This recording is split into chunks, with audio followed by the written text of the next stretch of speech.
Kilig match, Kim at Paolo. Magkatabi nga ba kaya halos sabay inaccept ang tag ng Prime Video PH?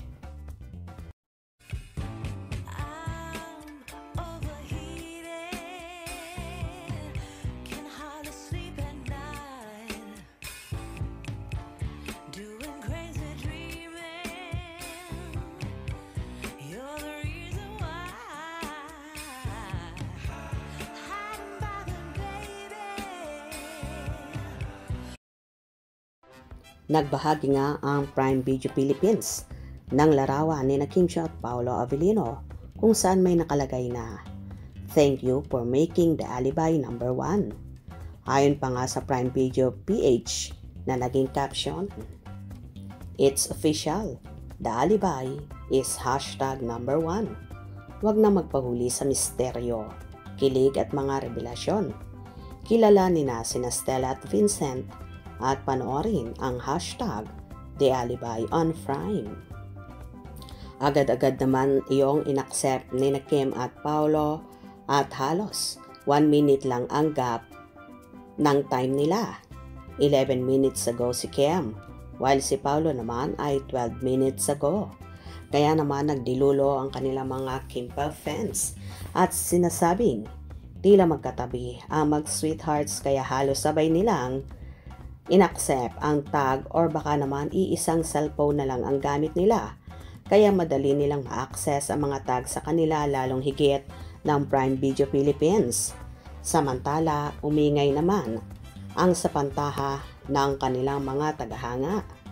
Pareho silang nakabantay, hehehehe. Baka hindi masyadong busy ang magjusawa. #Kimpao, #alibi. Rest day, pahinga at quality time.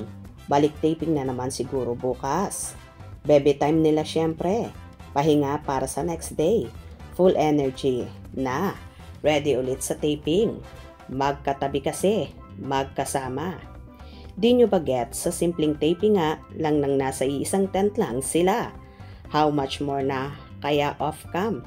Pinaka-basic na logic yan. Talaga bang magkasama kayo sa iisang tent? Opposite sex kayo tapos both single. Bakit ba kailangan magkasama kayo sa isang room? Sa lahat ng kanilang kapareha, sa kanila lang, naiiba. True po, wala kasing pakiramdam yung iba, ang hina ng kokote. Pangbabash lang ang alam, dami ring kuda. Sa inyo naman yon, best friend, best love team, best tandem, best jusawa. Iisang tent na sila sa shooting ng My Love Will Make You Disappear pa. Matagal na sila. Ewan ko sa mga bashers, di pa rin matanggap. Ang Kimpao is real, not real. Lin lang pa lang po, iisang tent na sila. Oo nga, kung ako yung artista tapos single, bakit ako makikishare sa tent na lalaki ang makakasama?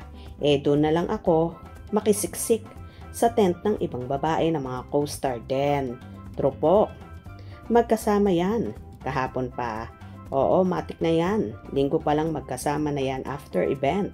Di na mapaghiwalayan, tiyak. Iyak na naman ang mga bashers dito. Ang sweet nila kahit ano pang gawin. Panalo pa rin ang pag-ibig ng Kimpao. Forever. Ha ha ha ha. Lagi nila yang umiiyak kasi maraming ganap ang Kimpao na wala sa idol nila. Grabe na talaga ang Kimpao, di na mapipigilan ang kanilang kasikatan. Paano ba yan? Yun ba namang magkatabi kayo? Paanong hindi sabay? Ha ha ha ha. Mga bashers lang naman ang maraming napupuna. Pero sila Kimpao walang pake sa bashers. Tama yan, enjoy nyo lang ang pagiging sweet sa isa't isa. Magjusawa. Hayaan na mga bashers, mga bayaran. Mag-asawa na kasi sila, walang masama. Love you both, Kimpao. God bless you. Sana magka-baby na kayong dalawa. Many will be happy. Nako, stress ang mga bashers dito. Baka mahimatay sila. O diba? Sa palagay nyo ba, magkasama nga ang Kimpao sa mga oras na yon nang tinag sila ng Prime Video Philippines? Kaya naman halos sabay din silang nag-accept sa naturang post na yon. Hope you enjoyed. Please subscribe for more info.